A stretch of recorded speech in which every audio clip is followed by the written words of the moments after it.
शेफाली को देख उसकी 10 की 10 भाभियां काफी खुश होती हैं। क्या शेफाली, इतने पास रहकर भी तुम हफ्ते में 1-2 बार ही आ पाती हो? क्या करूं भाभी, आने का वक्त ही नहीं मिल पाता।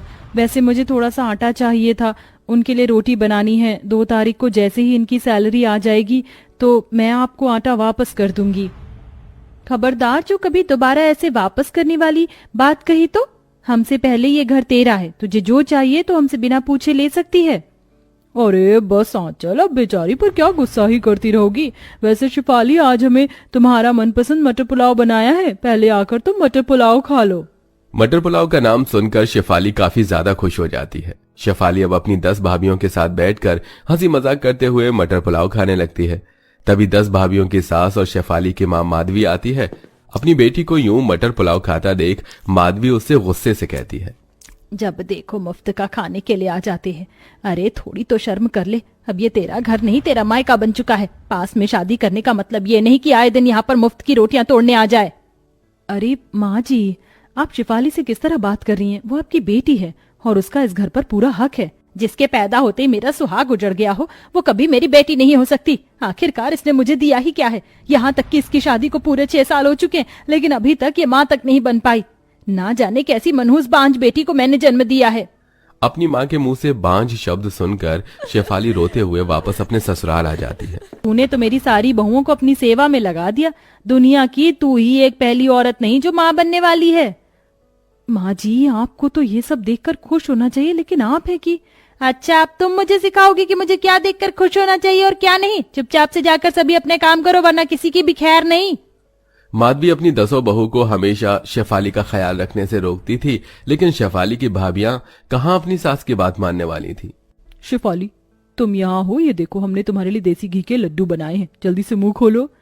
भाभी, अभी तो थोड़ी देर पहले आप लोगों ने मुझे हलवा और दूध दिया था, और अभी लड्डू। आखिरकार मैं कितना खाऊं? खा खा कर वजन देखो मेरा कितना बढ़ गया है।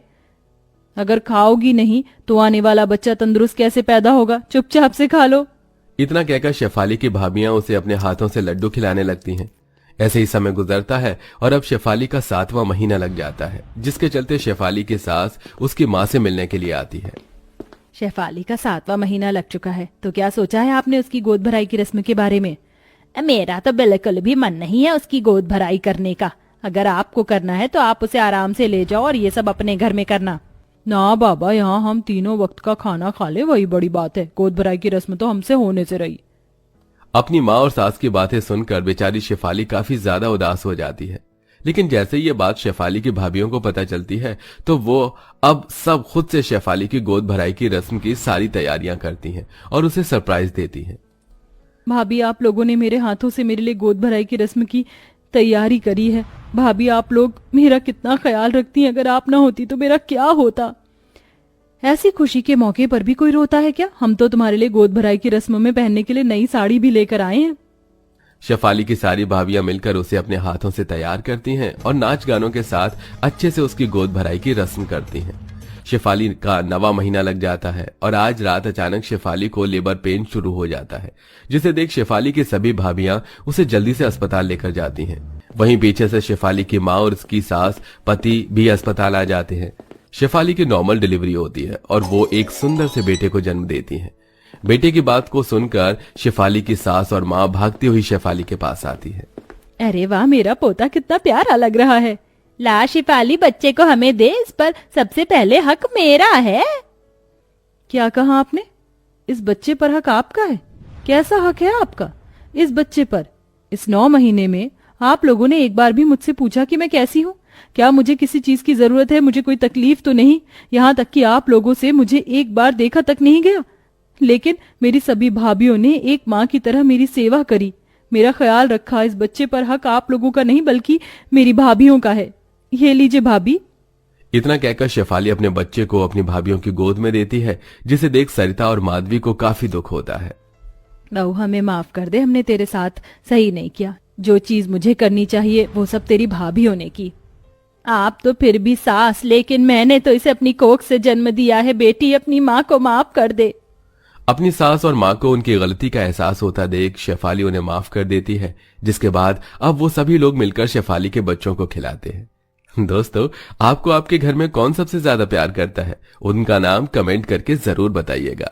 शेफाली को इस तरह रोता देख उसकी सास सरिता, सुनाई अपनी माँ से? अरे क्या लगता होगा उन्हें कि हम तुझे खाना नहीं देते क्या? क्या जरूरत थी अपने मायके जाकर आटा मांगने की? आप तो जानती हैं कि इन्हें चावल खाना ज्यादा पसंद नहीं है, इसलिए मैं आटा लेने के लिए चली गई थी।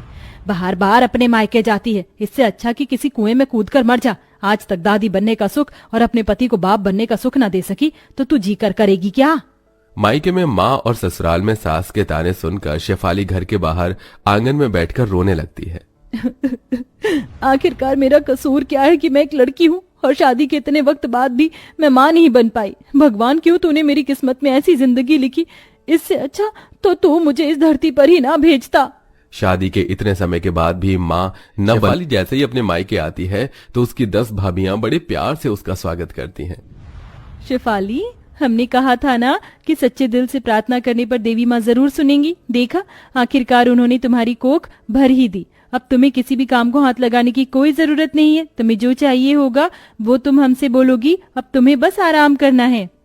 शेफाली की भाभियां मिलकर उसे उसके कमरे में छोड़ देती हैं और ऐसे ही रात हो जाती है। रात के खाने में शेफाली की सभी भाभियां शेफाली के खाने में भर भर कर घी डालती हैं, जिसे देख शेफाली की माँ माधवी, ये घी का डिब्बा क्या तुम अपने दहेज में लेकर आई थी जो भर भर कर इसे खिला रही हो? माधवी अपनी बहू के हाथ से घी का डिब्बा छीनकर अपनी अलमारी में रख देती है, जिसे देख बेचारी शेफाली काफी उदास हो जाती है। अरे शेफाली, हम तुम्हारे लिए कल खुद अपने पैसों से बड़ा वाला घी का डब्बा ले आएंगे। चलो अब जल्दी से खाना खा लो वरना ठंडा हो जाएगा। अपनी भाभियों को अपना इतना ख्याल रखता देख शेफाली की आंखों में तो खुशी के आंसू आ जाते हैं। अरे ये क्या शेफाली, तुम्हारे पैरों में तो काफी सूजन आ गई है। हाँ भाभी, लेकिन ये तो नॉर्मल है, ऐसी हालत में तो सूजन होती ही रहती है। हाँ लेकिन इतनी भी ज्यादा नहीं। तुम यहाँ बैठो, हम मालिश के लिए तेल गरम करके लाते हैं। रश्मि किचन में जाती है और तेल गरम करके ले आती है, जिसके बाद अब कोमल रश्मि बैठकर शेफाली के पैरों की मालिश करने लगते हैं। वहीं अंजू शेफाली के लिए फ्रूट्स और जूस लेकर आती है, जिसे शेफाली आराम से बैठकर खा रही होती है। तभी वहां शेफाली की माँ आती है और ये सब देख गुस्से से आग बबूला हो जाती है। अरे ओ महारानी, तुम पाने की वजह से अक्सर शेफाली की सास और उसकी सगी माँ उसे काफी ताने देती थी।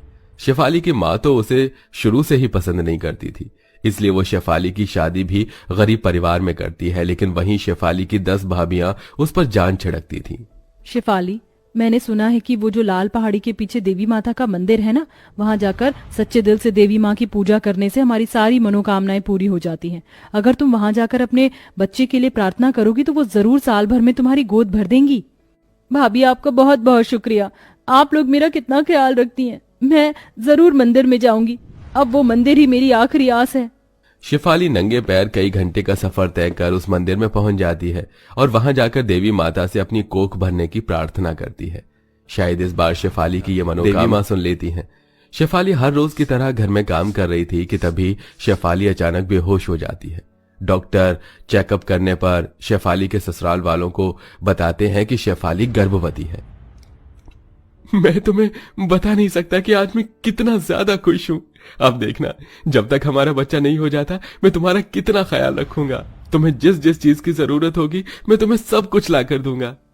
तूने तो पैसों का पेड़ उगा रखा है ना, घर में जो सब कुछ लाकर अपनी पत्नी के कदमों में रख देगा।